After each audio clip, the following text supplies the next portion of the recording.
Since it appears to be most difficult to say who might be properly attracted to activities such as this, let's face it. We can go this far. Put it this way. Let's face it. This kind of stuff is not for the weak, the pitiful, the timid or fearful, the religious, the hesitant, the touchy or perverse. It is not for the prim and proper, the insane or seriously flaky. It is not for Philistines and money changers, or for the snooty or snotty. It is not for the abused and misused, or for the downtrodden, nor the learned and dense, who both long for sense. Not the overlooked and undercooked, not the moaners and groaners and energy donors, nor the painers and strainers and energy drainers. It is not for the cynical and sarcastic and the rudely bombastic, nor the lethargic and clumsy and those that cry, Mumsy. Not the hostile and mad and those that need Dad. Not the down on their luck who long for a buck, nor the greedy and sly who have but one eye. And it is certainly not for those who still want to give the drummer some, or those whose hearts bleed and souls ache over the human condition. Other than these, who knows who may belong here?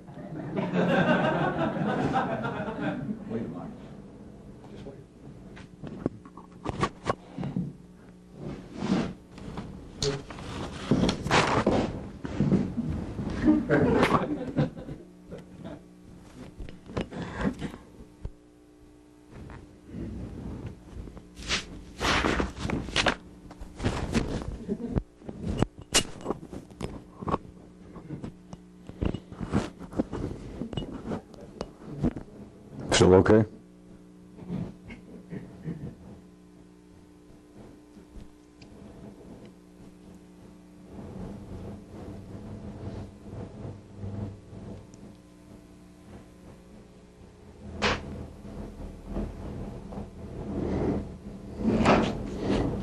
Since we were mentioning such creatures, let's refer some to ordinary people some more specifically. Here's another chance to play Joy Chitwood and the intellectual hell divers, which is not the same as Joy Chitwood and the hell drivers. It was his brother. Ordinary people are not wired up. Watch the wall of words where we're going to hit. Ordinary people are not wired up to distinguish between or connect up their consciousness, internal consciousness, from the external assumptions of what's going on. Now you got to watch both of those. Such as, let me start off with an example. Such as, many people assume, they operate on the assumption, to say the very least, that there is indeed some kind of battle between good and evil, because internally they feel such a struggle in their own contrast that the unanalyzed, the tacit assumption is, and I'm using assumption, you understand, in a very mild and almost not sarcastic, curious way. But it is the assumption on many, many, many people's part, if not everybody except you and me, that there indeed, no matter what the religious name might be given, that there is some kind of conflict between forces that are pretty good and pretty bad. But no one can distinguish in that group, distinguish between nor connect up, which we'll get to in a minute. But they cannot distinguish between the assumption the belief, with the assumption that there is a struggle going on somewhere, because there is a struggle as far as they know, and they don't see the connection, and they can't distinguish between the two, which are the same thing on each side of the fence, the wall, that their assumption of what's going on out there is connected to or needs to be distinguished from this great feeling of contrast internally. On the other hand, there are other people. Are you listening close? There are other people at the same time, on the same place referred to as the body of life, who believe, who assume that the feeling that many people have, that there is a struggle going on out here between good and evil, is simply a reflection of some kind of conflict within man, which you understand is exactly the not and the same thing as the first view that I gave you of those who assume that reality out here is involved with a conflict, and it's the conflict in them doing it. That's not true, but I got to tell you that. And the second group assume that there simply appears to be a conflict going on between two great forces out there, but it's due solely, I guess psychologically they would say it's a rejection of some kind between the battle between their id and their odd, between their consciousness and their non-consciousness.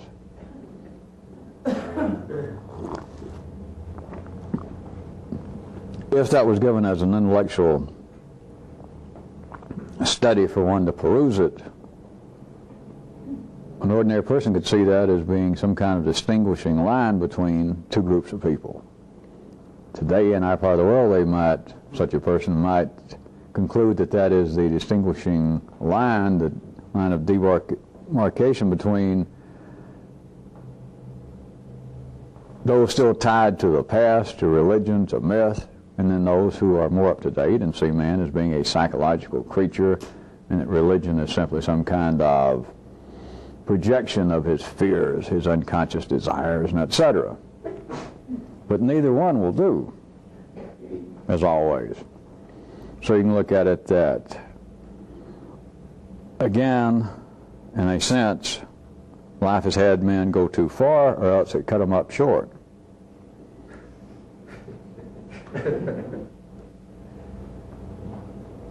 Rather than seeing,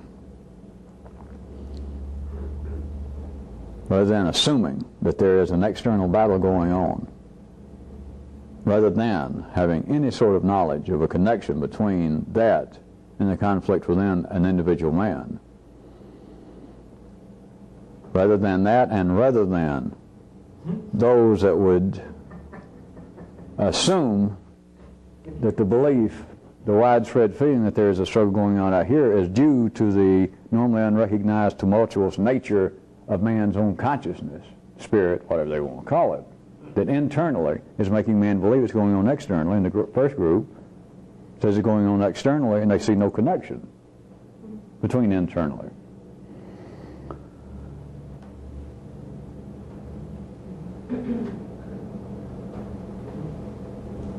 To be of any value, what I'm skating around the edge of, to be of any value in a revolutionary sense, you would have to see that those two views are two-thirds of a balance that goes unrecognized.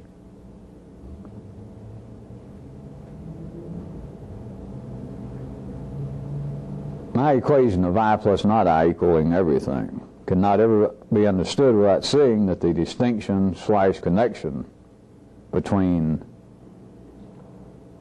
inner consciousness and the assumption of external reality, unless you can see that there is, and we should make this for the time being one word, it would be distinction - connection, that they are not the opposite, because it's not correct. I believe most of you here on tape, who knows when you'll see this and what state you'll be in. But I believe all of you are missing it. There is nothing seen by a person. To believe, and I picked out good and evil, which maybe I should go ahead and abandon that, but that what's going on, the conflicts between nations, the personal conflicts between family members, all of the conflicts of the world, one group sees as being some kind of magnification, some kind of reflection of the turmoil in us. It is like people that pass for being intellectual in the city. Well, hell, they are intellectual in the city. They don't have to pass. Who would say that in a sense, societies and nations do not really wage war on one another and kill one another? Well, sure they do physically, but that's really not it. It's the fact that each of us individually are still somewhat less than totally civilized. Usually, of course, excluding themselves. But that much of humanity is still yet to be completely civilized and housebroken.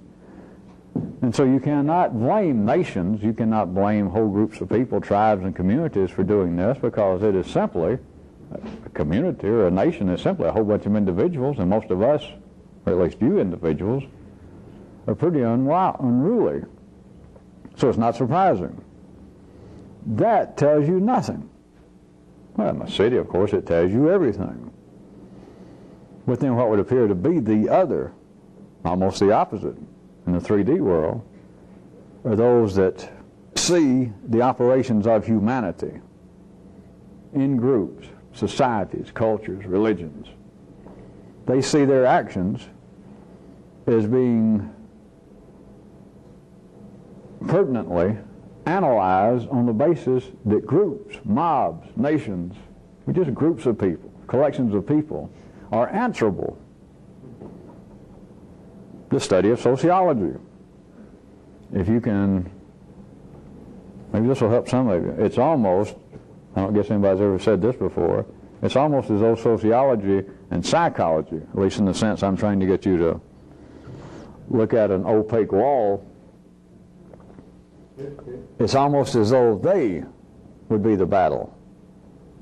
It would be almost as though they were two sides of a separate coin rather than being next door to each other in the Fine Arts Building.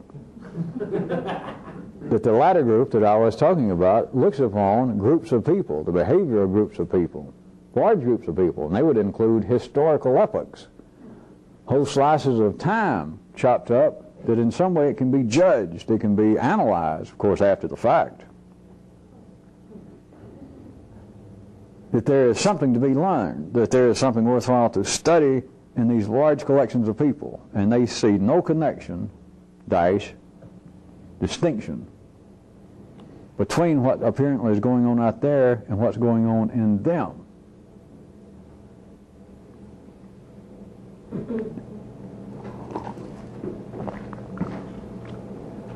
Do you think that there is any choice? And you got yourself as a reference point. You don't have to look off. You don't have to try and recall reading history books. Do you think it is possible at all, to not feel as though there is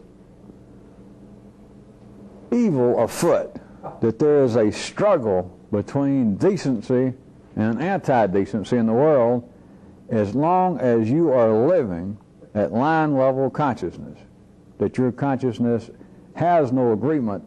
It is based upon contrast. It is based upon conflict, as it has to be in the 3D born world.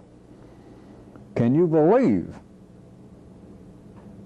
Can you even hope for, sitting there now, that if you were left with your original position as you see it now, the way you are wired up, the way consciousness is wired up to operate, the way it has to operate, unless something extraordinary happens, can you believe?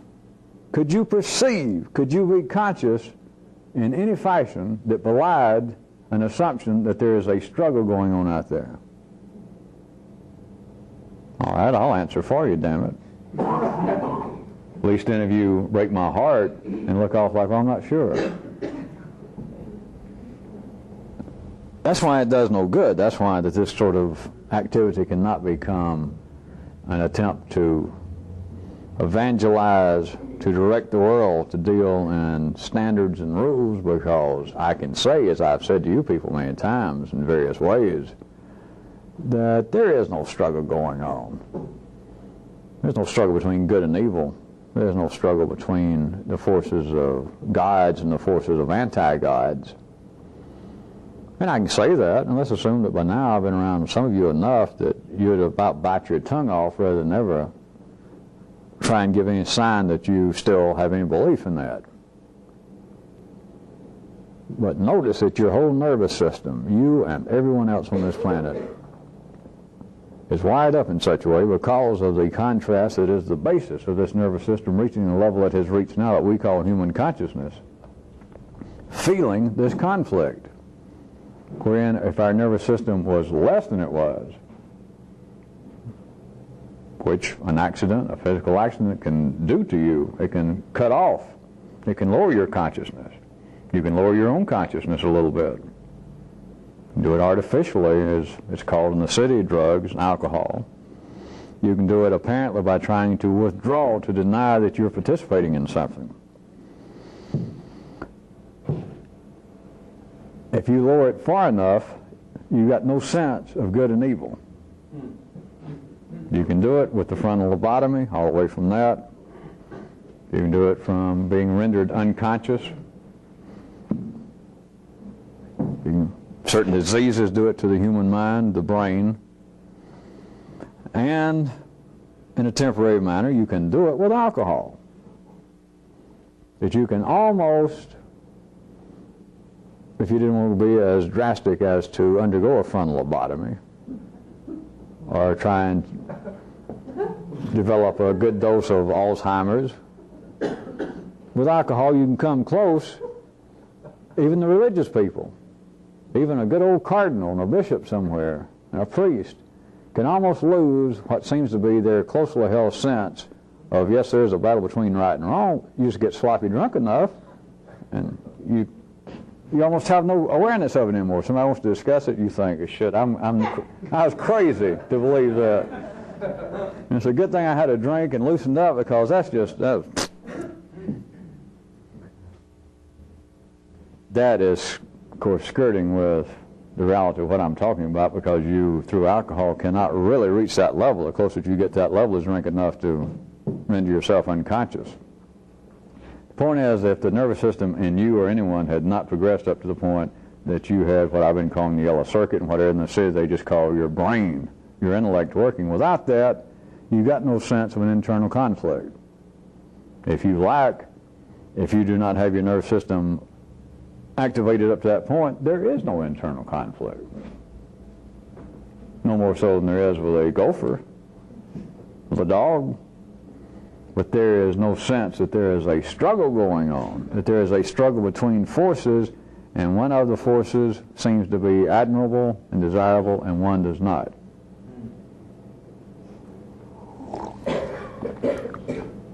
Now, in my equation of I plus not I, back to the word of distinction dash connection. Did I make it clear enough that I'm using those? I tried to sneak up on you in the beginning. I didn't seem to either sneak up on anybody, or else I snuck too good. But those words are mutually exclusive. They're opposites. And yet I'm putting them together. All right, in the I plus not I. If the whole world were told about my equation and given a little description of it, and told it was worthwhile for us to discuss it, or I had a gun on the whole world and said, you got to discuss it, half the people would say, wait a minute, that doesn't make any sense at all. It can't be true, because there is no real distinction between us and out there. We're responsible for the environment. We're responsible for what we do to other people. That's unfair. You're putting up some kind of artificial distinction. The other group, the other half of the world, would say, that's correct. That is correct. In fact, you got I and not I too far apart. You ought to get them right up against that plus sign. You ought to push them up closer. I know. I've been abused. I've been misused all my life. People can just ruin each other's life by a word, by a look, by a little deed. Whole nations can ruin one another. they would see it as being a distinction, a separation. It is distinction dash connection.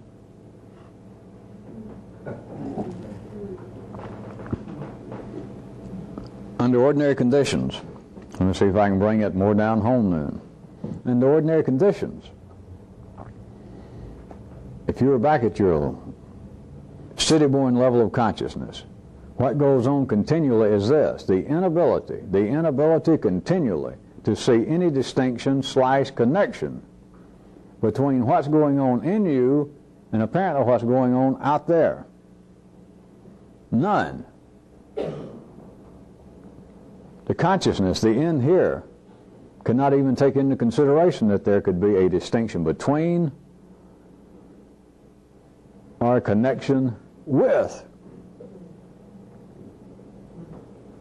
Everybody continually, now we're talking about in the city because this is relative and it's only a partial conception of reality.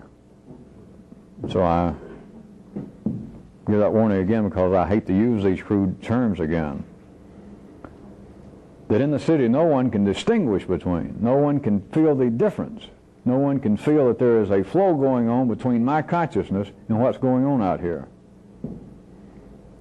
Because it's a part of consciousness. There is no way to perceive it. There is no way to suddenly stop this merry-go-round and say, everyone get off and look what's going on. You cannot do that.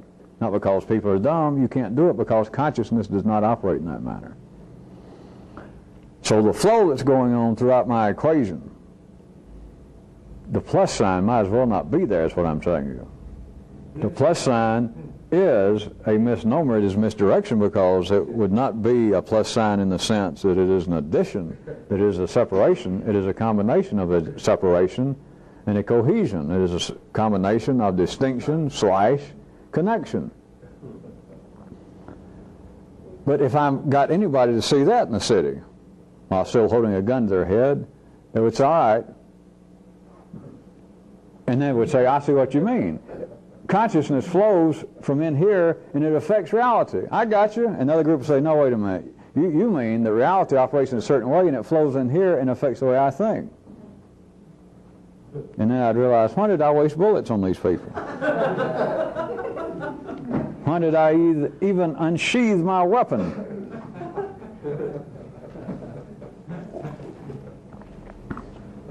It is the nature of consciousness. It is the nature of what we're referring to as imperfect, incomplete information that makes consciousness only see such things as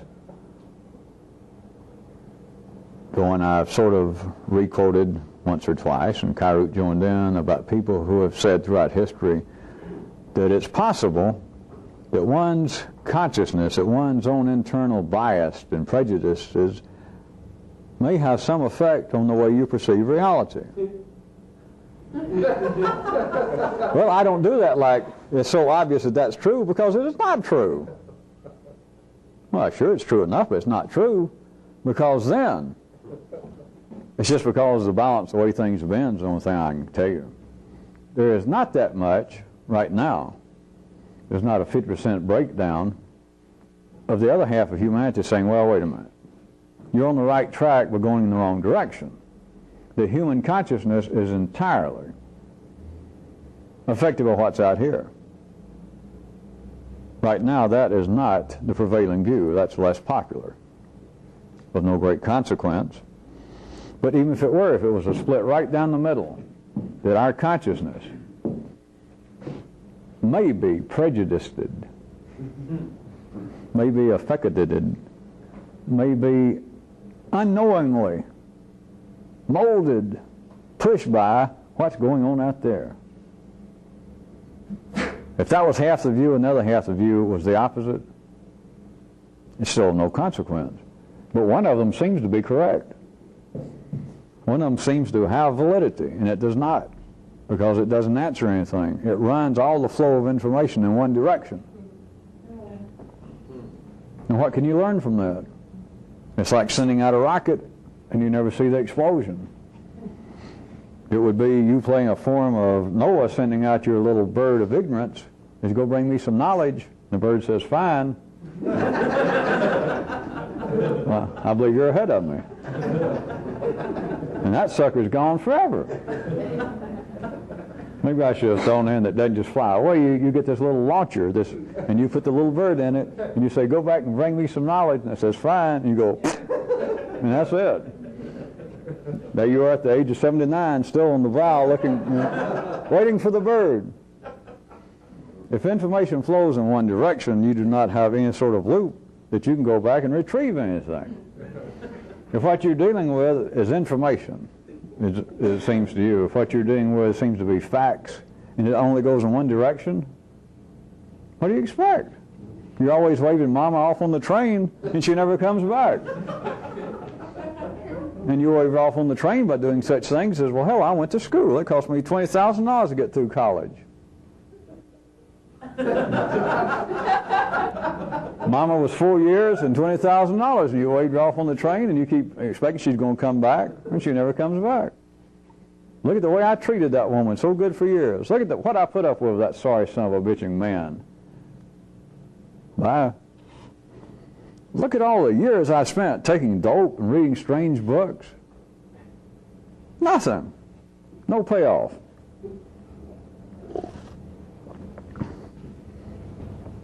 Let me see if I can make it stranger for him.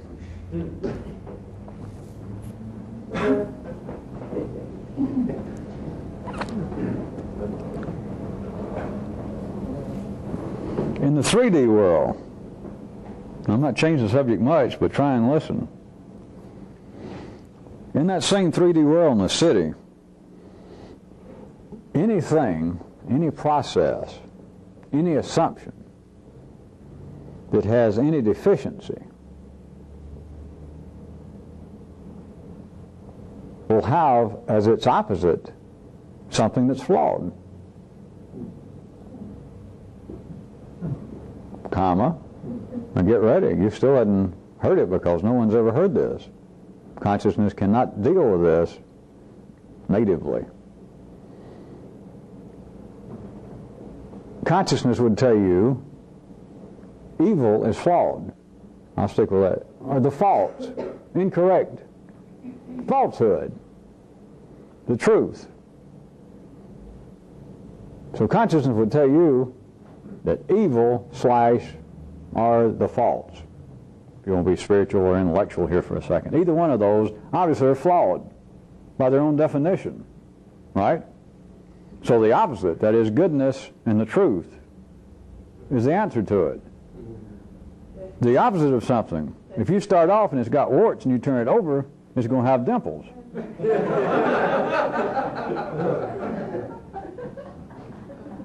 This is a physical, speaking of laws of physics, my laws, the 4D laws, it is a fact. It is, worse than that, it's correct. That if a process, if a thing, if an idea, if a piece of a information system, anything, if it is deficient to start with, its opposite, if there is such a thing, which in the city there is, its opposite is deficient. So if indeed there were such things as true, good, and evil, nice and pristine, sliced down the middle, good and evil, are true and false. The belief, the unanalyzed belief, it's a trans-consciousness required to see otherwise, that evil are the false, are seriously flawed. We're all trying to escape that, either spiritually or intellectually. Right? Nobody wants to deal with evil if you're spiritually inclined. Nobody wants to deal with the false. We're here to seek the truth. So, to get to the opposite, we'll be in good shape. I'm not going to argue whether you're in better shape or not. I'm going to point out to you that the opposite of something that is flawed is itself flawed. If there is a deficiency in evil, if there is a deficiency in the false, which consciousness, which wrote your dictionaries in the city, tells you there is, something's wrong, then the opposite of it is not perfection. It cannot be. The opposite is deficient. Therefore, those that are still tied up and wired up to be, as it's called, spiritual, that believe that there is some kind of struggle.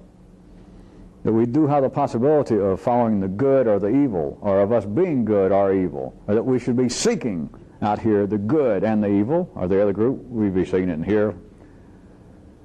That if the good would prevail finally, then it would be, as they call it, paradise, heaven would be more in tune with the great cosmic forces, that it would be perfection. It would be all that's required for man. It would all be satisfied. The opposite of something that's flawed is itself flawed, if there is an opposite. And I repeat, in the city there is. But as long as you're wired up to believe that there is such a dichotomy, as long as that's the limit of your consciousness, that the truth is the complete rehabilitation of the false, you're wrong.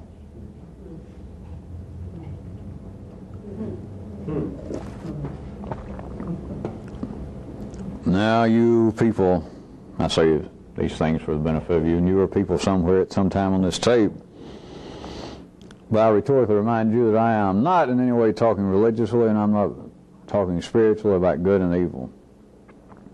But it is about forces that run the world that there are no names for. I put new names, putting letters on them and numbers on them, and calling them the East and the West and the North, and the C, D, and E, and X, Y, and Z.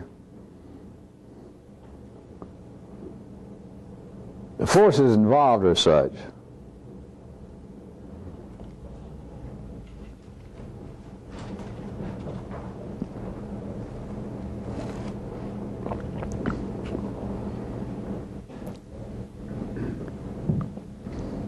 that until you see that anytime you're dealing with a contrast of two, anytime you're dealing with a binary sampling, which is all of the time, then you always see, you're always conscious, your perception is that one of the two samples, one of the two possibilities, not just good and evil, right and wrong, true and false, the possibilities of how one might act, of thinking how I will behave in this situation should it arise again, or the situation that seems to be threatening to arise, how will I act in one way, or how will other people act? Perhaps it's easier for you to grasp for having this trouble. How will they act in one way is preferable. The other way is flawed, to say the least. They should not do that. The assumption is if people would do the opposite. Instead of them telling me, all right, no. Instead of them, I just know these people, there's going to be a chance, and what I won't do, they're going to tell me, no, we won't cooperate. The opposite would set things right. I would be on a proper course. I would be happy, I'd be closer to my goal if they would say yes, which is the opposite of no, right? No. If no is flawed, yes is flawed. This brings us back to something that I realized by the shine in your little chipmunk eyes last time, that everyone just thought was a marvelous comment I made, and everyone was so overjoyed I just skipped right on off, more or less. And that is this. We're right where we still were now. I'm not changing yet. Any dream that can be specifically formulated can't be had. Yeah. And it does not matter what it is. If you can formulate it that I would be happy. All my life I've been beating my head against the door wanting to be successful doing such and such. I've just wanted to finally, if I could just finally one day be standing outside Carnegie Hall or the Village Gate or I'm behind the times in L.A. If I was just standing outside playing my harmonica or my kazoo, and Zubin Mehta or whoever's in charge of the Carnegie Hall would come by and go, oh my God, and take me in, and I'd be recognized. Or that I could finally headline that the peers in my field of music would all crowd around and just holler, you're it, that's it. I'm still not being specific enough for dreams. If you just got pictures that I'm sitting there playing somewhere and in walks because I painted myself in the corner because there is no famous jazz kazoo player, is there? But here I am playing piano, and I can just see it. I suddenly turn around, and somebody says, and I thought I heard the voice, and I looked around, and sure enough, I thought the guy had died or retired, and there is Oscar Peterson with his mouth, his jaw. All right, fill in your own picture. Dancing, music, or you suddenly. Not only you've written a book and it's a huge seller and all that, but they just, this picture, the real picture, Johnny Carson saying, and here he is, or here she is, so-and-so, and you walk out, and first thing Carson says is, I got to tell you, this is one of the few books that, of authors we've had on that I've read all the way through. And I'm sorry for the rest of you people, all these years that have been on before, I figured you knew it. But this is one book I started last night, and I read the whole thing. All right, some picture like that. If you can specifically formulate it, don't get the blues. You're dealing with science here. You're supposed to be big boys and big girls. If you can specifically and satisfactorily do, that is, you can hear a dream, it's possible. Everything I've described is possible. Physically possible, that you could be sitting there at the village gate, playing piano, however you got there, and Oscar Peterson show up there, and it's just blown away. Or, there you are, and they say, Carson says, here he is, here she is, and you come out and that little scene transpires. Or maybe your dream doesn't even have to go that far. It's just the picture of Carson saying, and here they are, and the camera swings over the curtains, and there you come out. You can picture it specifically, and it's physically possible. If you can formulate it, and it's satisfactory to you, and you can specifically formulate it, you cannot achieve it. You will never realize it. You can't do both.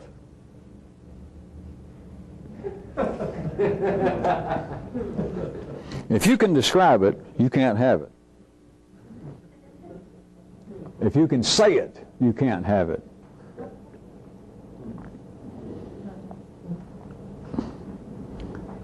If you begin to get a grip on that, then some of the other things I've said that many of you already find favor with, many of you can almost take it as an operational directive. It just feels right, but I'll point out from a slightly different new position.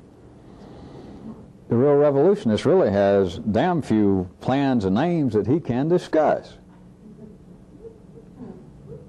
Because if you understand, once you get a glimpse, and I'm telling you just as a fact, I'm not giving you tonight, or at least in this area, rhetorical questions and trying to get you to ponder it. I am telling you again, point blank, this is a scientific fact beyond the city. If you can satisfactorily and specifically formulate any plan, any dream, then that specific formulation, that picture you got, can never be achieved. Never. Now that is not to make, by any means, one discouraged. And it has ramifications much further than playing piano and being a famous author. Everyone's wired up to believe that you've been misused, that you've been hurt, that you've hurt other people. All of you believe that life would be better, that you might be able to work on your activity here if there were a few things in the past that could be undone, some crimes that could be unwound, that you could move time a little bit here and there, back and forth, that I wish I could say something to my mother, my father, to make them forgive me for something I've done. And you can formulate specifically what it is. If they would just say, yeah, I forgive you, it cannot be. And that's what ordinary consciousness cannot perceive. Not only can they not ever do that, let me expand the picture. Let me try it another way. That if I could just bring myself to go to my mother, and if you don't like this, perhaps your mother or father's dead. And you can say, well, if they were still alive and I could do it over, it's the same thing. But you have a satisfactory, specific formulation of you saying, let's say they're still alive, take your choice, if you can find your way in the middle of this somewhere, of you saying, if you could just do it, you don't believe you could do it, you'd die. But if you could say, listen, what I did back in 1968, that day, I'm sorry. If you could just do that, then the complete formulation of the picture is, you follow? that would be the end of it. I would feel good. I'd be forgiven. Everything would be just back like it was. It'd be all over. No way, Jose. No chance, Lord asks. It cannot be. If you're feeling not just the words of saying, forgive me, and that if in some way you could do that, if you could make yourself do it, or maybe you believe that your thing is that they wouldn't even sit still for it. But if you can formulate the picture, you can just picture that if I could make mother or dad or somebody sit still for it, and if I could make myself go, look, I just got one thing to say, I'm sorry, that then it'd be like, da-dam. Be Lionel Newman's background music, Hollywood stage, little Cecil B. DeMille lighting like perhaps God's behind you. If I could just do that, it'd be all over and I'd be happy. My whole life would be changed. Be that as it may, it cannot happen. It is physically impossible. If you can describe it, you can't have it. It cannot be. You can't have it both ways. If any of you were going to get a grip on that, I got to tell you again, it sure will explain many, many things. Things I'm not even going into. Things that other people go and waive their 4 years and $20,000 worth of tuition buy on the train, or that go and spend years in monasteries, or trying to be priests or rabbis looking for answers about why are things as they are, and why can't they be otherwise. I'm telling you one of them. You understand why people, if you get a glimpse of this, you'll also, go back to the kindergarten level, understand why religious people can't ever find God. Well, those that try the hardest. What is the great religious poetry of all times? It's all these books about people who gave up everything, starved themselves, prayed day and night, and they just knew, they just waited. They could tell you, if I can do right, if he'll finally have mercy on me, God will say such and such to me. He'll reveal himself to me. You can't have it both ways. If you got a specific dream, you got the dream. But it cannot be realized. Of course, in the city, what's your choice? You can say, well, wait, in the city, you mean, then if I got no specific dream, right.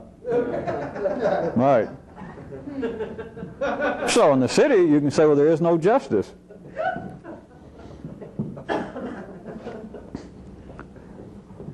Attempting to do this, what I was saying, a real revolutionist, again, really has very few, to say the least, aims, plans, or dreams that he can discuss. Even with himself.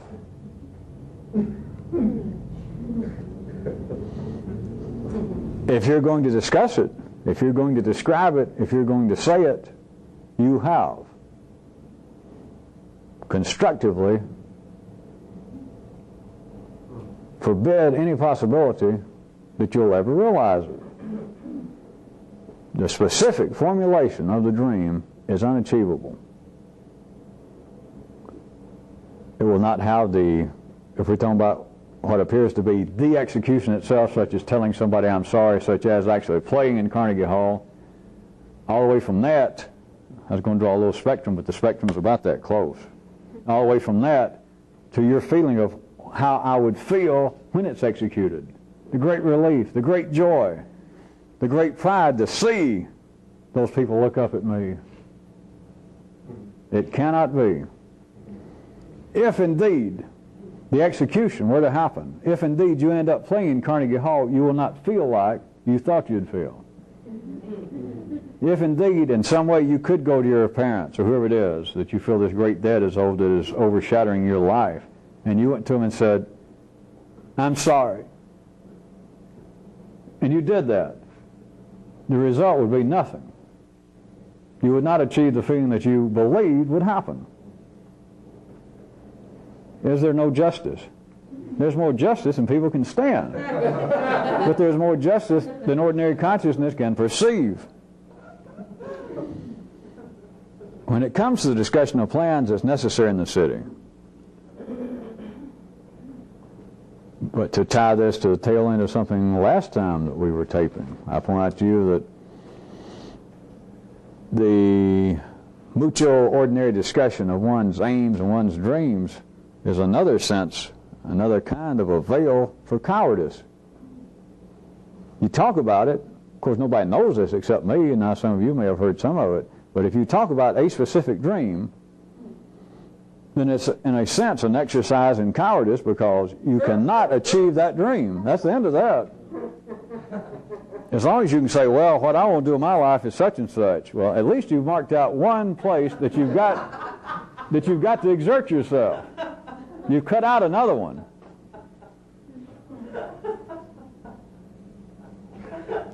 I assume that you do remember what I'm tying it to from 3 days ago, is when I pointed out that in the city, amongst civilians, among the people in you, and out there, for those of you that do not see the connection and distinction between distinction and connection, that the people use much talk. They hide cowardice behind a wall of words. Yeah. This has a distinct distinction connection with much talk about plans that everybody does, all the people in you. What do they talk about? Even when they're apparently talking about the past, they're in some way talking about the dreams, like, well, the dreams won't be like that. But if I could undo the past, then I could have these dreams. But it is a great sense, not in the city, but once you begin to see it, it is in a great sense, it's an exercise in cowardice. Because as long as you can talk about it, it will never be. You can't have it, you can't do it. The more specifically you can talk about it, the less you can have it. If you're going to talk about any degree. So to free yourself from the possibility of having to exert yourself to work up any kind of sweat, to put yourself in a position that you might have to make any effort, the first thing to do is announce you're going to do it. If you're city bred, is to come up with a specific aim. I assume some of you see the humor that in the city, we're surrounded by it. There are people who will take hundreds and thousands of dollars from you for courses to teach you to do exactly that, they say. They're ministers. I guess they're called. But all these things about being able to, and even New Age stuff now, metaphysical, that you picture exactly what it is you want, the kind of lover you want. You try and picture how rich you will be. Picture not just the Ferrari you'll have in 6 months, the color. You picture yourself sitting in the car and smelling the leather. Look at the money I just saved you. Even if you get the car, the feeling that you have specifically formulated about how it will be, not a chance. It is physically, the laws of physics, it is impossible. If you can formulate it specifically, you cannot achieve it. It is impossible. And now for the good. As long as I've got your attention, I don't have to ask, but I know how at least vague, if not almost reprehensible, it sounds verbally the many times I have pointed out that people do not change. And for me to even make the dirty example, and when I keep pulling up of a man who was a drunk and finally has a wreck and kills his wife and maims his little child, and then becomes an adamant non-drunk. If being reformed is looked at as a cure for an imperfection, it's not. And there is on certain levels, certain areas of the city, there is a crude suspicion of this. I've been laying little bombs, little hand grenades along the way of pointing out that no one likes a reformed anything. Now that is a fairly widespread feeling once it's pointed out. Even if you find someone who does not drink and they're exposed to a reformed drinker. Now a reformed anything is going to talk. Well, I can give you several views. One of them, he's a coward, so he's got to talk, but it's the normal contrast of human consciousness. And so you can take someone who doesn't drink and lock him in a room for a little while, stick him in a corner at a party, And him staying there with his coffee or his ginger ale with a reformed drunk. And within a matter of minutes, if not seconds, the non-drinker's had enough. It's not that he's in favor of drinking, but it is, as I've laid out, suggested you, let Kyroots put in little jokes, that no one likes a reformed anything. There is a crude feeling that something is flawed. There is this feeling, and it's not attributable to humans and their unconscious knowledge of anything. It is simply the information available in life's body. The information of everything is available in life's body. And some of it seeps out. Some of it gets from cell to cell instead of through the normal direction, like it does in humans. Oftentimes referred to as ESP, feelings of premonition. Great coincidences. The people can't believe that the phone rang at 3 in the morning, and as soon as I heard it, I knew that my Uncle Charlie had died. I hadn't thought about him in 2 years, hadn't heard from him, didn't know he was sick, and sure enough, I just knew it. It wasn't a question. I knew it when I heard the phone. Jesus! Great cosmic consequences. New Age reality is upon us. Things seep out in life's body. This kind of, that I'm saying, suspicion, there is nowhere else to go with this. The people involved, humanity in general in the city, they don't learn anything from this. When I say that there's this kind of suspicion that there's a flaw, this kind of suspicion, as I'm calling it, is widespread in the city, the same way as it is in life's body. And that is widespread in the city, the same way as it is in life's body. And that is that things are not limited to the way they appear. That if you take somebody who apparently is operating in a flawed manner, not just religiously, let's go beyond that, like somebody that's a drunk, then good old everyday atheist, humanist, would say that's not good. It's not good for your health. It's not good for society. It's not good. It is not profitable. It is self-destructive. The opposite of it, though, is flawed. Now, we'll have to do this fast or everybody will choke up again. Yeah. Why there can be no periods in the city. Why there never seems to be certainty.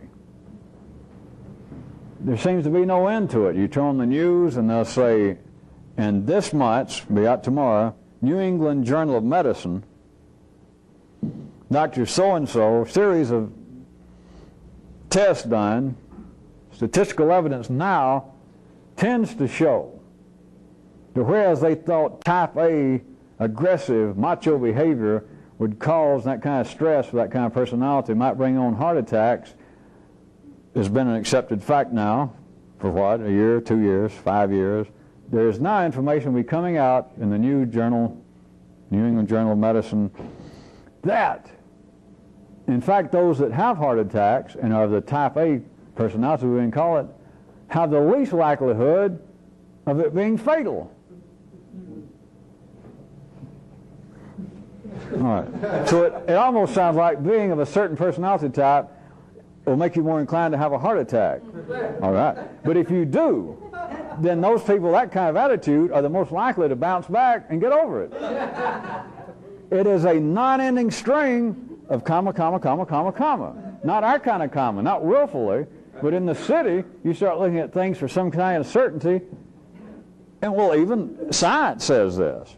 You'll have a man here or there, life will let it come out, will point out that every time we make some kind of stride in our field, biology, physics, ecology, mathematics, every time we apparently made some kind of stride and there's apparently a new answer, what?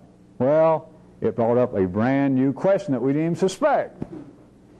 Now, those that are really operating at in the part of town that is almost exclusively the domain of the yellow circuit, well, they don't, not that upset. That's just the way things go. It's like bakers get dough in their hands. Farmers step in, you know what? You know, intellectuals, they step from one hole to another. Like we make one step forward, then we go off to the side, and a new problem arises. But to consciousness in general, it's like we can't depend on anything. But do you see All right, once. The fact was, I'm saying type A behavior. I assume I'm right. There was, I guess all of you know that for a while they had divided up into types of people.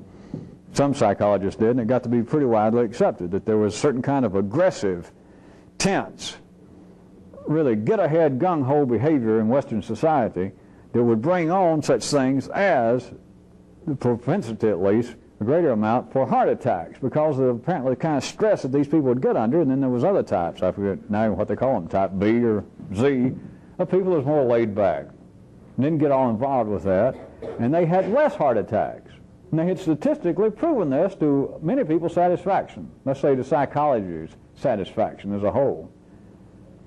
So apparently we had established something in the city, that this kind of behavior, if you find yourself with this kind of personality, let it be a lesson to you. We've got proof now that you are 2 times as likely to have a heart attack. There's just no doubt about it. All right, so you read that in a prestigious journal, and you think, well, I should slow down. I should not be so tense. But now it comes out. Apparently there was a fact there, something useful.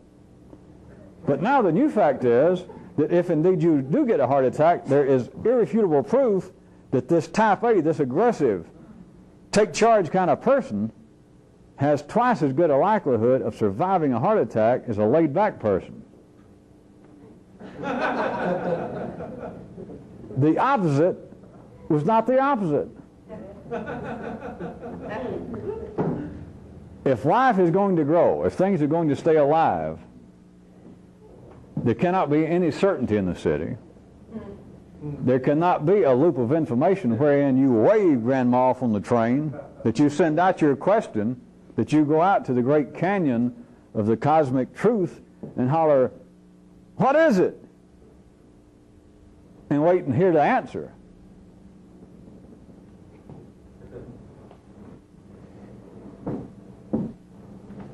But that which is not recognized is a belief that anything that the contrast of consciousness can see as being questionable, anything that you do not like, on whatever basis, anything worthy of your criticism, anything that apparently is deficient.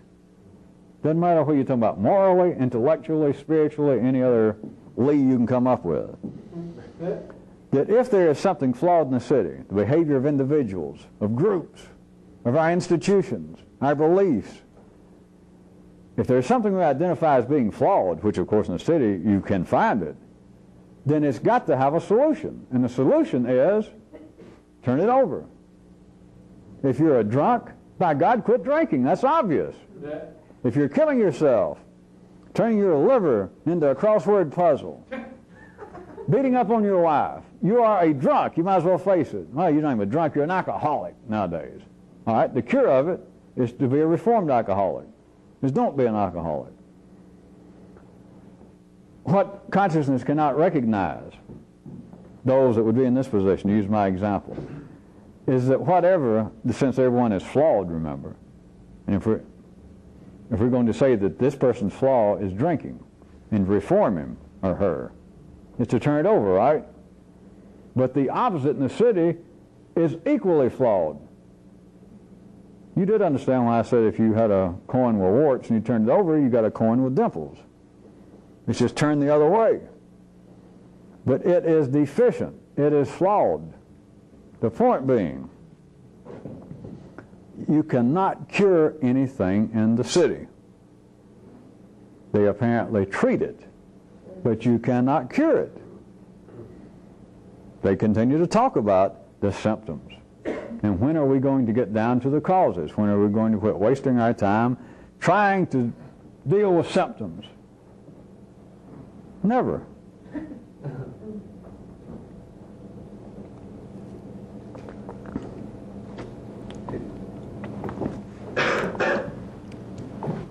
Having plans in a revolutionary sense that would be almost beyond the pale of discussion, even oneself,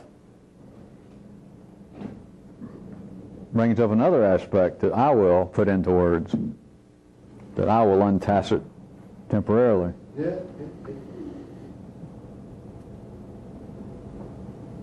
that much talk ends up producing a minute sense of duty. Thus, if anyone can hear this, many parts of life's body, read people, believe that they smell a flaw in those who are serious and vigorous proponents of some belief system, of some religion. Small-time fanatics, Bible wavers, Koran thumpers, Torah pushers, anybody on a street corner, figuratively speaking at least, anyone passionately defending and trying to evangelize not just a religion, but, est, civil mind control, anything. The Republican Party, if anybody got that inflamed about politics anymore, at least Republicans. There is another segment of body, part of life's body, not the one passionately trying to evangelize or promote some position, not them, of course, not in that one given instant, but there is another sizable group of people in life's body that they don't want any part of it. Again, this is not, of course, the way it operates in the city, but in a sense, there is a part of life's body being reflected in men that smell a serious flaw in that. Whatever they're talking about, the Republican Party, mind control, being a Baptist, being a Catholic, all right, I heard what you were saying when you gave me the pamphlet, and I listened to you talk for a few minutes, and everything you said, I got no complaint with. But, so there's a flaw here. There's a flaw everywhere. Every human, every group of humans, every human institution suffers, I guess you could call it, transient systemic anomalies. Try that. That sounds better than saying we're all flawed, I guess. Somebody write that. That sounds a lot better. Oh.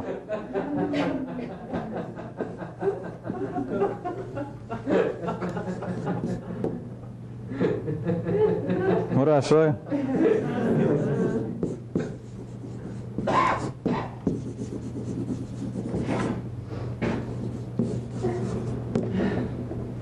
That's it. So we don't have to say that we're all flawed. If you're human, you suffer from transient systemic anomalies. They come and they go.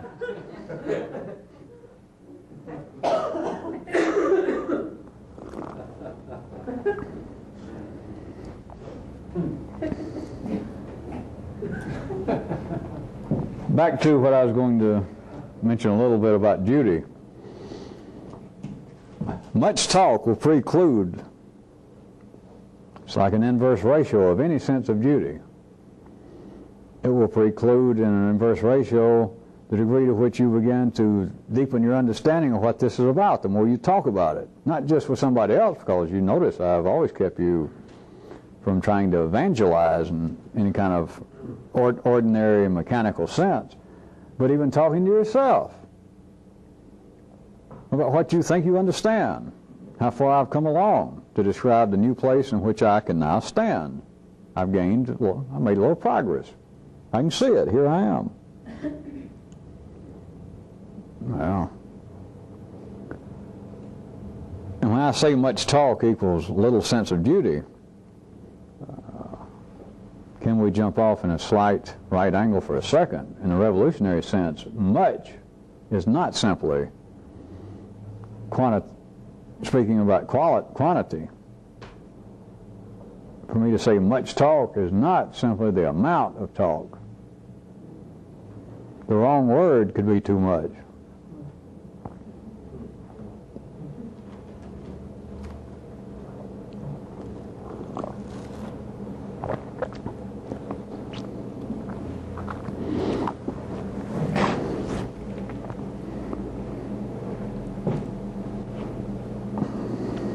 That unseen wall, trap, ditch, canyon, cloud of the distinction / connection between what seems to be consciousness and what would seem to be the assumptions of reality out there, when I said that from a revolutionary view, all of that would simply be 2/3 of what is actually a balance. My look method, I say my look method, I didn't say there was one, I say there could be. But if there was a look method, if it turns out, in fact, you could learn a lot by looking. Let me also point out that in such a method, there would have to be another aspect of it. It would really be the stand aside and look method. Because you have got to get outside the immediate whole, the immediate magnetic field, the immediate limitations of the circuits in city operation. That is why there is no such thing in the city as the look method. Well, I could say the look method would be it, and everybody in the city says what? So the hell I do look? What's there to see? It's all confusion. It's all running amok. It's nothing but me being surrounded by people suffering from transient systemic anomalies. Everybody's fucked up.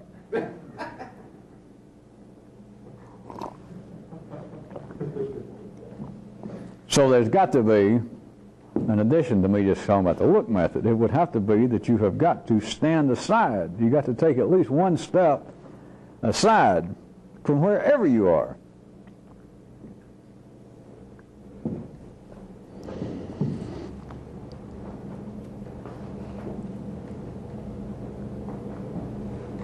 If you are in the midst of that which is operating by that kind of binary flow of a distinction / connection, with only one of them being apparently pertinent, with only one of them apparently being operational, with energy apparently being capable of flowing in one direction and then be able to be understood, for something to ride off into the sunset and it actually come back with the information that you wanted. To get beyond that, you have got to be able to stand aside from the ordinary operations of your circuits now. It is why, under all ordinary conditions, that people cannot, as they like to call it, know themselves. Or to be more specifically, people say, oh, I'd like to be able to study myself. I'd like to be able to study the workings of my own mind. I'd like to be able, now that you mention it, to be able to observe, to scrutinize my own consciousness. But gee, where do I start? It is like I am living in almost an infinite river, and I cannot find one stone on which to step. You have got to learn how to stand aside.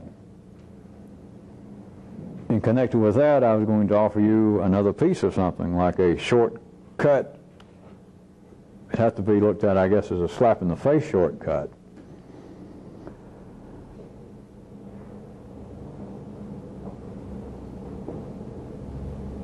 The whole idea of knowing oneself, the belief of the difficulty, if not the near impossibility of knowing oneself. Are you ready? Now, I'm not just going to tell you that's not true, which I'm going to tell you. I'm going to tell you the cure for it. But the belief, the assumption in the city that to know oneself ranges all the way from being nearly impossible to impossible. It's not true. Ordinary consciousness does not approach it in the manner that I'm going to point out to you. Yeah. Certainly not, because this requires a stepping aside and then a quick look. But here it is. To know yourself, whoever you are, no matter how dense, no matter how learned, here is the way. Of course, it's an acme, because in the city they can't do it, but here it is. You'll hear me, and it's a fact. Worse than that, it's correct.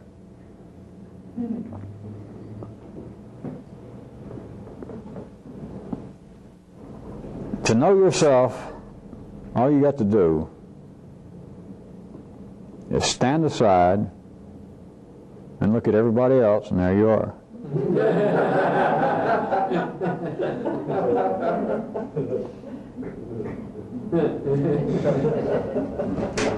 And that is a correctness. That's more dangerous than true. It is a correctness. You don't have to study yourself. Because in the city, remember, I'm playing with justice and I'm bouncing back and forth. In the city, things are as they should be. The ordinary level of consciousness, you and your partnership, you as the apparent coming and going, half-dunce, regal, and then your own people.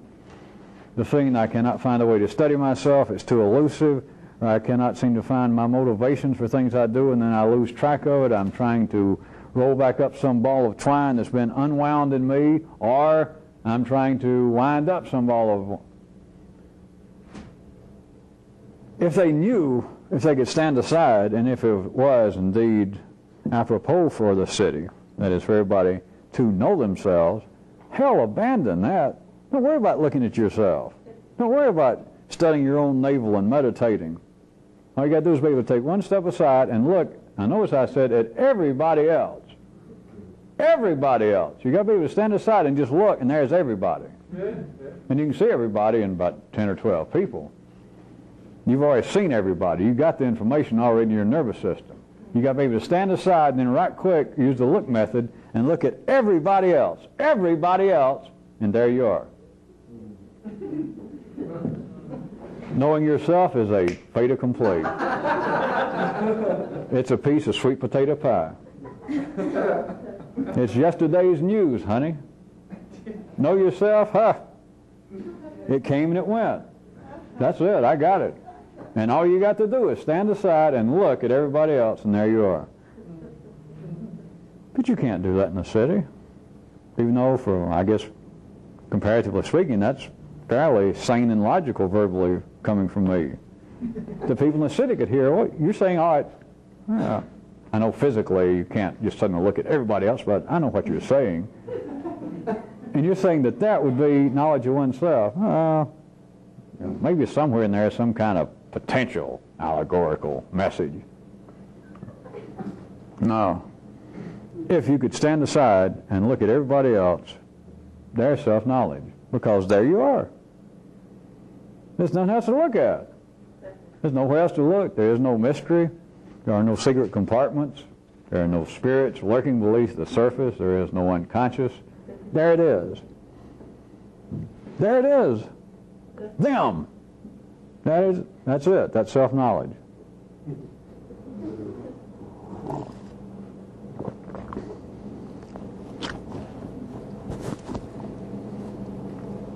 Should I stop again and give life a little hand by pointing out how egregiously wrong I am, or else how exhilaratingly correct I am and everybody else is wrong? Because what do everyone from Socrates on down to you back in your city days believe? Well, hell, you got no choice. What do you mean what I believe? If you're going to know yourself, what are you going to study? What are you going to look at? Well, you idiot, you're going to look at yourself. So notice, there's a contest between me and reality. Oh, you mean that reality? There's a contest between the information I got and logic. Hey, no contest.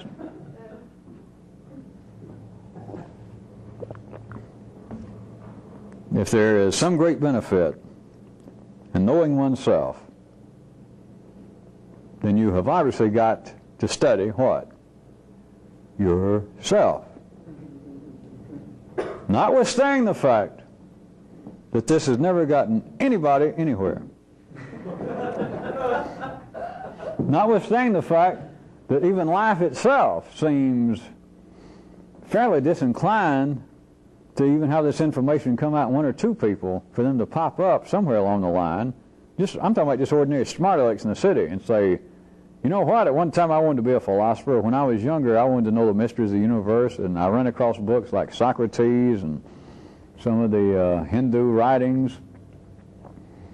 And as soon as I read it, it said that if you know yourself, you got it all. If you know yourself, you'll know everything. As soon as I read it, there was no doubt that was true. It just struck me, well, that was so obvious.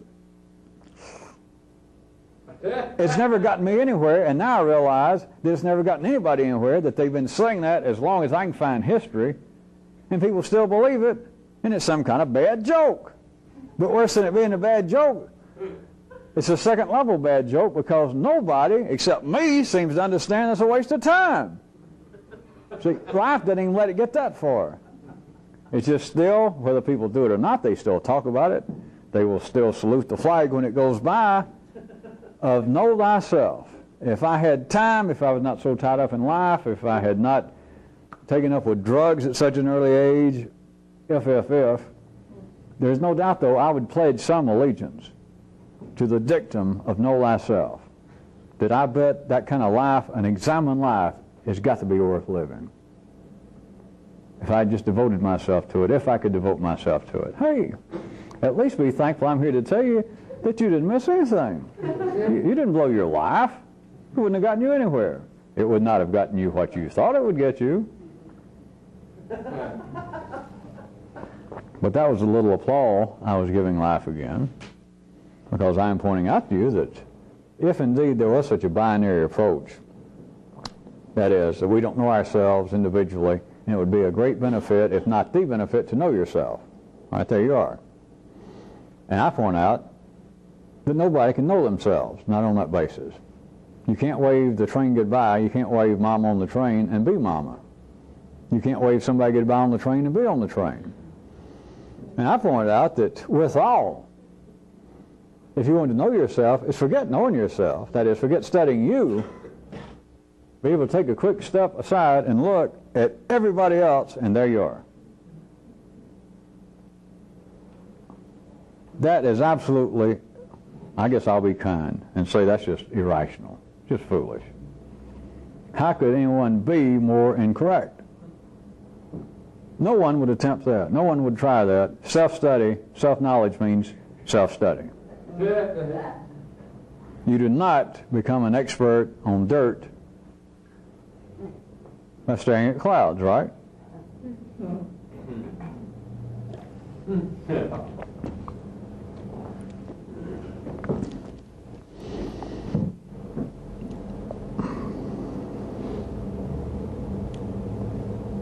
While I'm in the neighborhood, one more.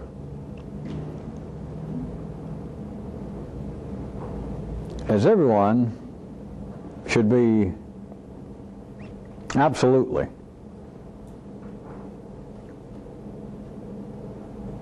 such as you should absolutely, let me quote, you should, quote, absolutely do the best you can, for instance. Or another quote, another example, you should absolutely be as nice as you can be. Or you should absolutely be as considerate as you can be.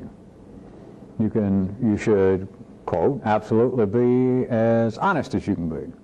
Now all of those, you should absolutely be as nice as you can be, and then forget it. You should absolutely be the best you can be, and then forget it. You should absolutely be as considerate as you can be, and then forget it.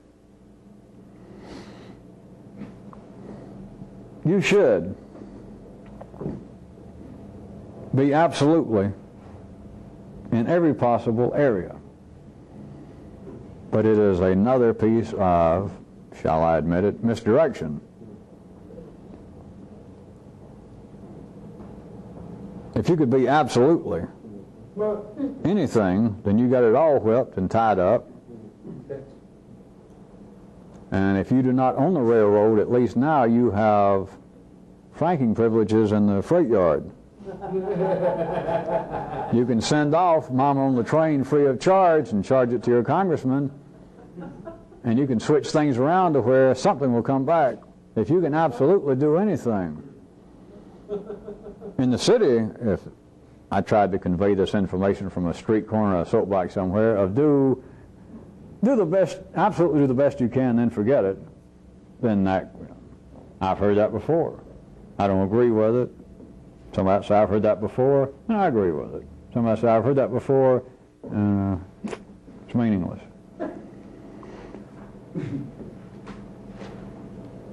Any of such attitudes is proof, if you need any, that the people involved cannot do things absolutely. if you could absolutely do the best you can, you could forget it. Yeah. If you could absolutely be as nice as you can, you could forget it. And it doesn't matter that from some city view, hey, you're not all that nice. And compared to my Uncle Charlie, I'd say that you're about 0.75 on a 10 niceness scale. Oh, that may be true. And of course it is true if you accept it. It is true if your assumption is that that is a reflection of reality.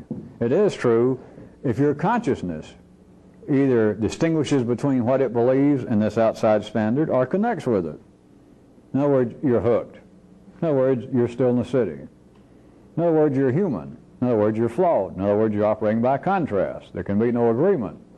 The real agreement was, or would be, that if there was no contrast between doing the best you can and you knew how, from the prevailing views, that you seem to be flawed, I shouldn't say it, you would have some kind of strange real knowledge of what you were. I didn't want to say that. Then you could absolutely, you would be a person who could absolutely. Other people try and they talk about it, but in the city you cannot be absolutely. If you could be absolutely, you could be absolutely type A, and you would have the world's most astounding heart attack. You would have a heart attack to be written up in all journals, not just the New England Medical Journal, but Popular Mechanics, Better Homes and Gardens. And not only that, then you could absolutely make the world's most astounding comeback since the New York Mets. You would have a heart attack that would scare the shit out of every doctor alive, and you would hit the floor and probably in 30 seconds bounce back up, ready to play football.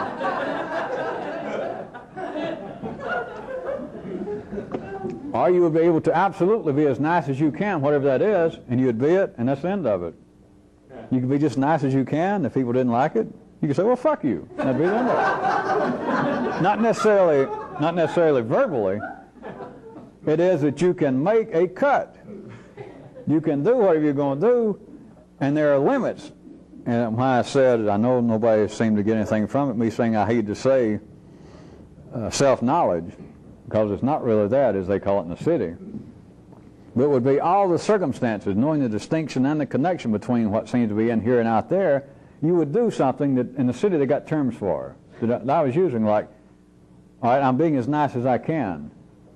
There's misdirection in that, because if you listen with city ears, you think, well, as nice as you can, that's open to all kinds of interpretations. You mean as nice as you can physically or morally or spiritually be, or as nice as a human can be under these conditions, or as nice as you can be under these particular conditions that might be artificial or a one-time condition? That means no. That means no everywhere. That means every possible no you can think of. To be absolutely anything, to be absolutely as nice as you can be, is it. There can't be a discussion, there can't be a conditions, you can't even put words on it. Only you would know. And then you wouldn't talk about it, because if you knew it, in the ordinary sense, you would have described it, or you would say, well, that's it. And then you're done for. You've fallen back in the typewriter. You have wasted a good arm's length. If you could absolutely do it, you would have transcended the world of reason of anybody. And anybody, of course, is you and anybody else. Take your choice.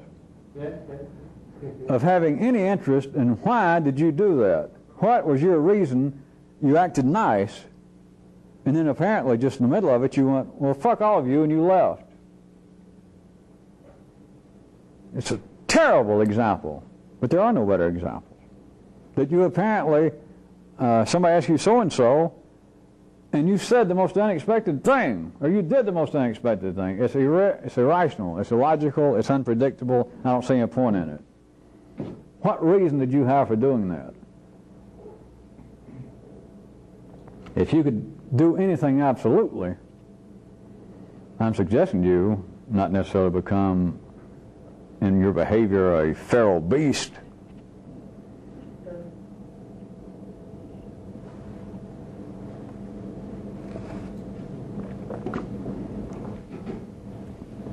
But you are freed to the point that you can do what it is you do, and truly, here I'm going to put words on it and ruin it for you, but you would do it and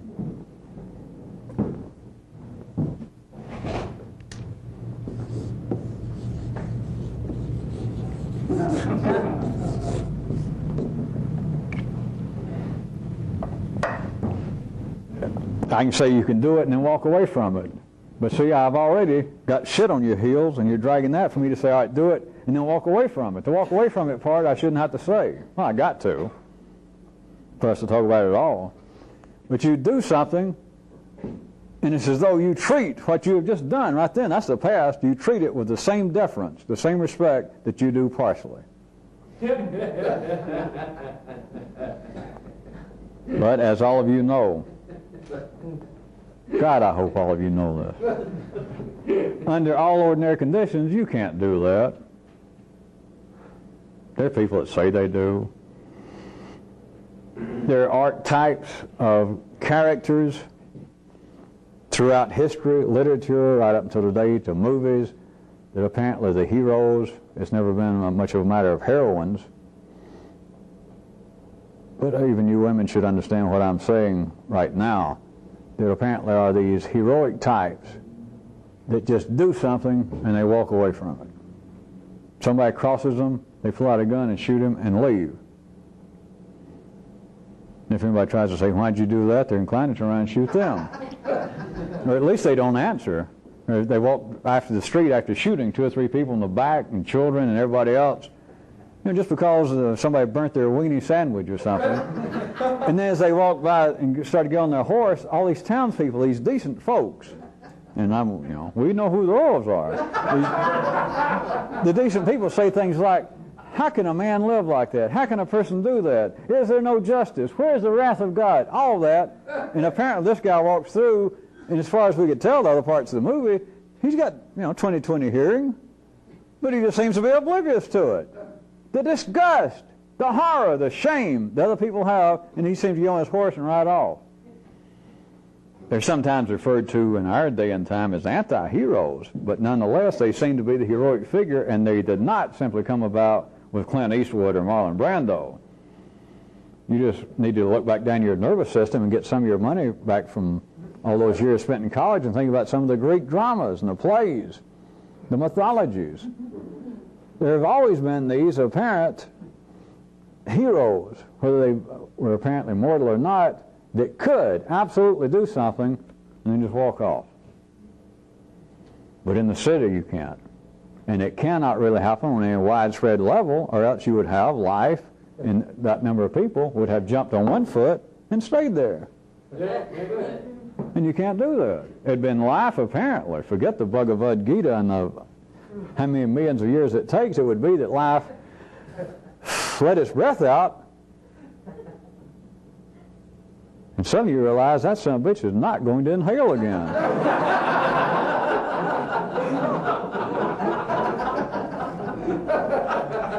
That's what it would be in the city. That's what it would be if that was the general scheme of things, that people could absolutely do anything. They could absolutely be as nice as they can and then forget it. Or if there was some reason, I always hesitate using this, but if you had to apparently be less than nice, if you had to be aggressive, if you had to be hateful, if you had to be apparently hostile to somebody, is do it and then forget it. But you would have to be able to do it absolutely. You would have made a fist to hit somebody. You would have pulled a knife to cut somebody. But you got through with it, and that's the end of it. And that doesn't have to be just literally, I'm saying. You might have to turn on somebody and tell them, absolutely. But you would have to have the molecular structure, a new one, to where all these new molecules, what few you had that were not city bred, could turn on somebody and say, get fucked. Or just say, no. And that's it. And walk away. It is not moralistic, it is not spiritual based, and it appears to be, of course, especially me always trancing around the edges of being so potentially offensive that some new people can leave and think that I am a madman, or that I am in favor of some kind of fascist philosophy or heartlessness, but it is the ability to do anything absolutely.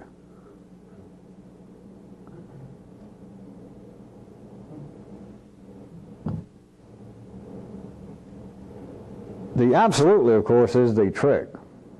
What you do is not the trick. Or whether it be absolutely nice, absolutely unnice, absolutely tell somebody no, to absolutely tell somebody certainly. The absolutely part is the trick. The absolutely part is that which is impossible in a binary world. Nothing can be absolutely. If it is absolutely in the city, it's dead. That's the only thing that's absolutely. That's the only thing. Sure, I've made enough jokes. No, I'm not. It always gets a laugh. People like dead people stories. The only person you can absolutely trust is what? A dead man. The only person that is absolutely set in their ways. The only person who absolutely can have an opinion that is unchangeable is a dead man. The only person that will tell you absolutely no, or at least you go up and ask a dead man, all right, this is the last time I'm going to ask you, did you ever sleep with my wife? You can trust him. You know, if you didn't, don't say anything. He is not going to change. The man has absolutely answered you. That's it. There can be no absolutely in the city. It would be, as always, it would be an intercession into the apparent one-way flow of energy. It would be life stopping on one foot. It would be life hesitating in mid-air, in mid-gesture. It would not be the opposite of certainty. It would not be what humanity expected, which I'm really spitting in the wind to even go through this because it's not possible and there's not really much that you can learn from it by even considering it in light of it being an ACB.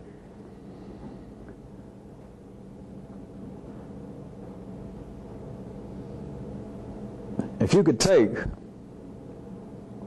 that word that I started out with, distinction-connection, and you could, I hate to drag in metaphysical, not occult terminology, but sometimes you're kind of forced to, if you could squish it all up, you would be close to the trick of absolutely. You would have, in a sense, distinguished-connected all possible foregrounds with all possible peripherals. There's no longer the difference that I am telling somebody no, but I'm telling somebody yes, or I'm telling somebody something nice, or I'm telling somebody something unnice. You have, as you shouldn't have said it, but you have irreversibly clouded any possible grasp of distinction-connection, of this being a one, it should be a one-word operation, that you don't distinguish and separate between two things, nor do you connect these two things. It's got to be both of those. You've got to see that energy flows both ways, that it's just as true. Yeah. Of course, neither one are correct.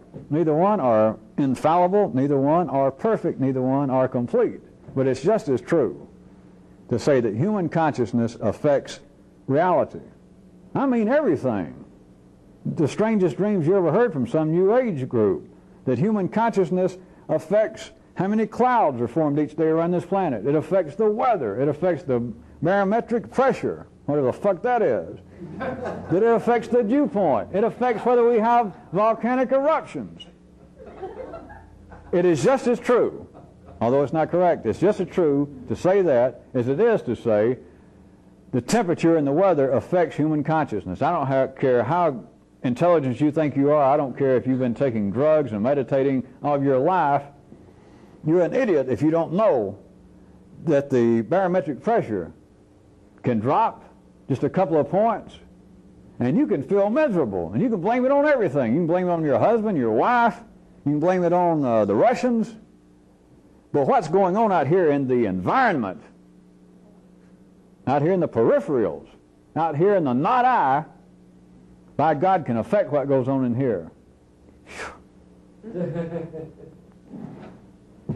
It's not that it's not true, it's just that it's not true. It's a one-way flow of energy. Neither one of those are correct. If you only got your choice of two things, remember, neither one of them are correct. It doesn't matter what it is, because the one that doesn't seem to be correct, if in some way you can get it turned inside out or reversed, the reverse is flawed. In other words, instead of you sitting off the train with Mama, suddenly you're on the track and that train is behind you and you can't get off. You know, if you think now that you're in better shape, now the rest of your life, to infinity, you're running and right behind you, not far away, is a choo-choo train. And Mama's saying, come back, I'm here, come back, and you can't stop.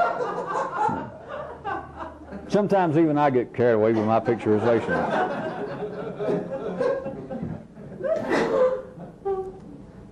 Finding myself so entertaining saves me a lot of money on movie tickets.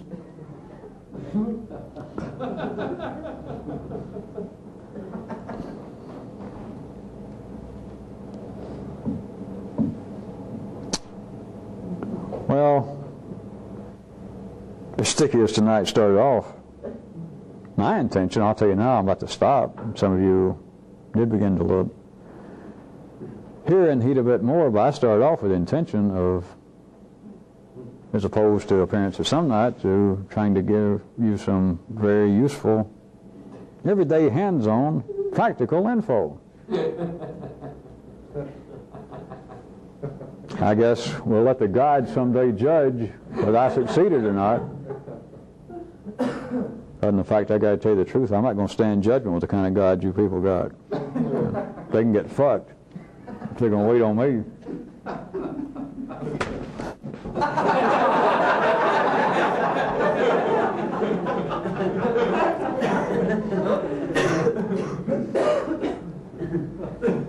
Since we're not supposed to have the spiritually inclined here, I guess somebody someday might see a tape like this and wonder what kind of insanity we're involved with. I started to say that I'd go out and sort of let everything off the hook and say something like, hey, well, it's pretty easy for somebody to attack the gods as long as the gods don't get into the argument themselves, as long as they don't respond. Except somebody said that about 3,000 years ago, if you can believe it.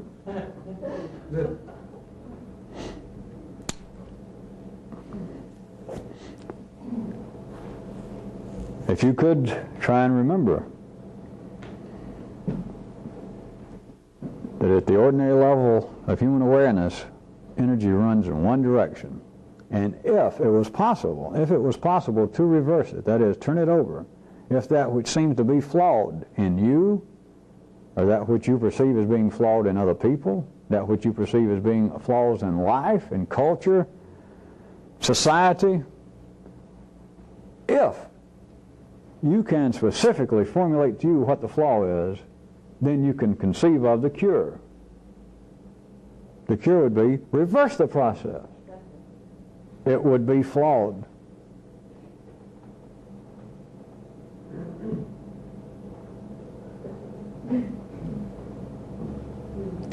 Is there no hope? Well, hell yeah, there's more hope than even gets used up. There's more hope. That's what I keep hoping for, is to find some people that use up some of the hope. It just lays around. Of course, I'm using hope in another sense. That is, you mean there's no new information, other information that'll get you out of such a quandary? I ask you, you mean you got some molecules? You mean you don't have any molecules in you anywhere that's not being currently used for some profitable purpose? I know. Take your time to answer that. Don't rush into it. Right now, rush into it. You got all your little molecules, everything even on the cellular level. Your own little cellular phone talks to you, and it all is for real direct benefit. They're all useful. They're all in good shape. They work out. They try to exercise their own little yellow circuits down at their cellular level. They try not to be hostile and critical. They try not to stoop down to the same level of that which they're criticizing. They run and jog and eat good. They do all that. They do. Well, I sure would like to meet you. Not enough to actually meet you, but because sure as hell, if you're that sort, I know the first thing you'd do is you'd want to tell me about it.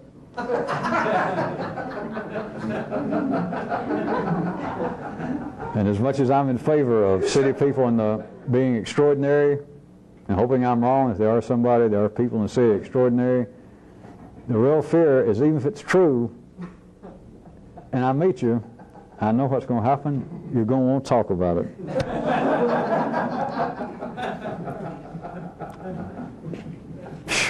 And of course, as far as I'm concerned, that's just going to ruin the whole damn thing.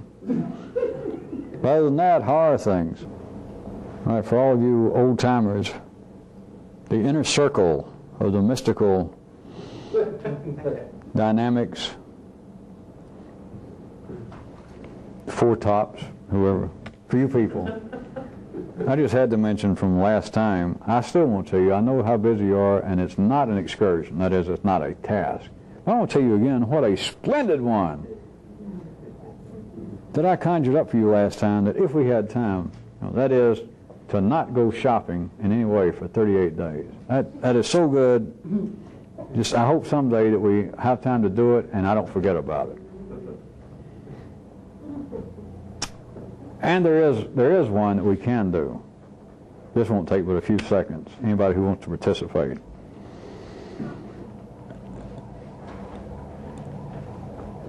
It's about time for me to go ahead and literally to do this, to construct my own. I was going to do it just on my own, of course, of a kind of index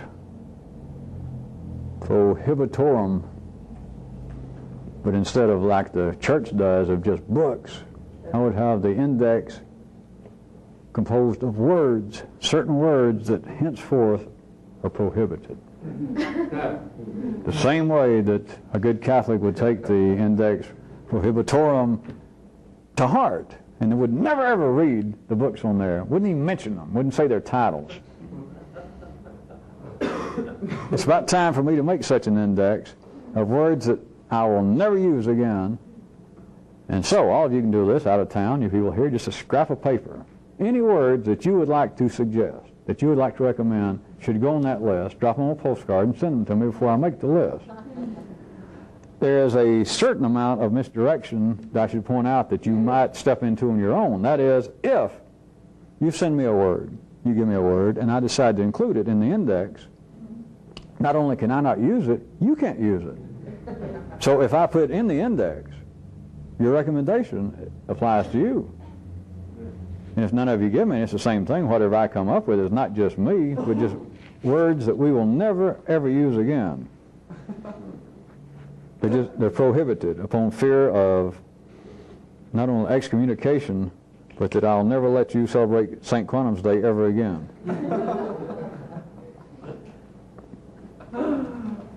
So I'll give it probably a couple of weeks, but there's no reason that any of you who want to can't participate. The price of a postcard, it won't take you but 4 or 5 seconds for any words that you just know should absolutely be on an index prohibitorum.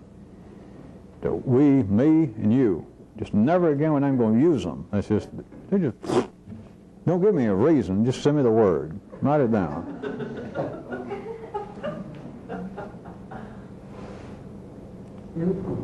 But other than that, how are